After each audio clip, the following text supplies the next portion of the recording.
শিলিগুড়ির বাঘাযতীন পার্কে কিন্তু আজকে দেখা যাচ্ছে সাধারণ মানুষের সঙ্গে জনসংযোগ করছেন শঙ্কর ঘোষ।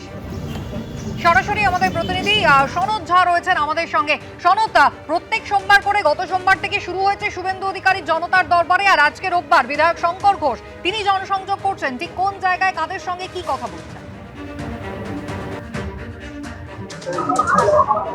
দেখো কুসুমিতা, যে আজকে প্রথম সরাসরি শঙ্কর এই বাঘাযতীন পার্কের মাঠে তিনি চেয়ার নিয়ে বসছেন, তার সঙ্গে রয়েছেন এই পুরসভার বিভিন্ন নেতা।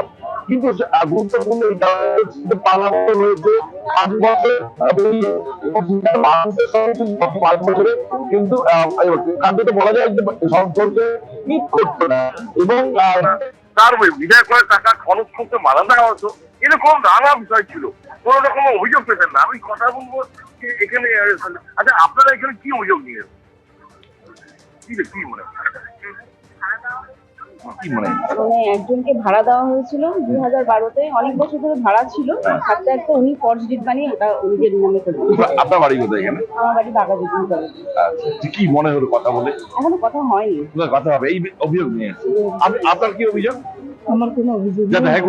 দেখা করতে এসেছে আপনি? আমরা অ্যাকচুয়ালি কন্ট্রাকচুয়াল এনএম, আমরা এসেছি স্যারের কাছে, এনএচএম এর আন্ডারে আছি এই মুহূর্তে। আমরা মানে আমাদের একটু সুরাহার জন্য এই বিষয়ে কথা বলবো। কেমন লাগছে এই যে উদ্যোগ নতুন সরকারের?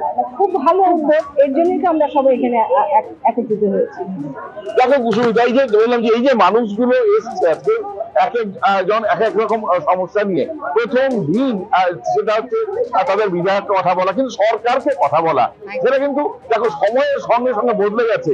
গত 5 বছর তিনি বিধায়ক ছিলেন, তার কাছে পৌঁছানো যাওয়া আমার একটা ভয় ব্যাপার ছিল যে তাকে কোনো সভায় ডাকা হবে না, সম্বর্ধনা দেওয়া হবে না, কোন সরকারি সভাতে ডাকাই হতো না। ক্লাবের যে সভা ছিল সেখানে সম্বর্ধনা দেওয়া, ক্লাবে ডাকা কোন অনুষ্ঠানে সেটা দেখা যেত না, কোন পুজোর উদ্বোধন সেটা পর্যন্ত করা যেত না।